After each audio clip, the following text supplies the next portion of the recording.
কৃষ্ণ দ্বৈপায়ন ব্যাসকৃত মহাভারত আদি পর্ব আস্তিক পর্বাধ্যায়। জরৎকারু মুনি। শৌনক বললেন, তুমি জন্মেজয়ের সর্পযজ্ঞ ও আস্তিকের ইতিহাস বলো। সৌতি বললেন, আস্তিকের পিতার নাম জরৎকারু। তিনি মহাতপা ব্রহ্মচারী ঊর্ধ্বরেতা পরিব্রাজক ছিলেন। একদিন তিনি পর্যটন করতে করতে দেখলেন কতকগুলি মানুষ উশির তৃণ অবলম্বন করে ঊর্ধ্বপাত অধোমুখ হয়ে গর্তের উপর ঝুলছেন। জরৎকারুর প্রশ্নের উত্তরে তারা বললেন, আমরা যাযাবর নামক ঋষি ছিলাম। জরৎকারু নামে আমাদের একটি পুত্র আছে। সেই মূঢ় কেবল তপস্যা করে, বিবাহ এবং সন্তান উৎপাদনের চেষ্টা তার নেই।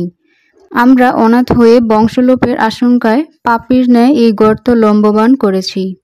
জরৎকারু বললেন, আপনারা আমারই পিতৃপুরুষ, বলুন কি করব।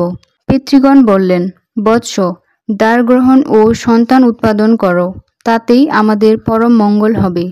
জরৎকারু বললেন, আমি নিজের জন্য বিবাহ বা ধনোপার্জন করব না, আপনাদের হিতের জন্যই দ্বার গ্রহণ করব।